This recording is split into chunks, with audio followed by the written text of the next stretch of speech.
أعوذ بالله من الشيطان الرجيم சபிக்கப்பட்ட ஷைத்தானை விட்டு அல்லாஹ்விடம் நான் பாதுகாப்பு தேடுகின்றேன். واذكر عبادنا إبراهيم وإسحاق ويعقوب أولي الأيدي والأبصار மேலும் நம்முடைய அடியார்களான இப்ராஹிம், இஸ்ஹாக், யாக்கூப் ஆகியோரை நினைவுபடுத்துவீராக.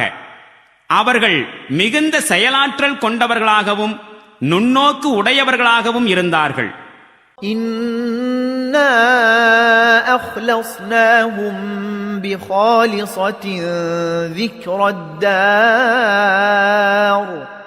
மறுமையை நினைவு கூர்வது எனும் ஒரு தூய பண்பு அவர்களிடம் இருந்தமையால் நாம் அவர்களை தேர்ந்தெடுத்திருந்தோம். وَإِنَّهُمْ عِندَنَا لَمِنَ الْمُصْطَفَيْنَ الْأَخْيَارِ திண்ணமாக அவர்கள் நம்மிடத்தில் தேர்ந்தெடுக்கப்பட்ட சான்றோர்கள் ஆவார்கள்.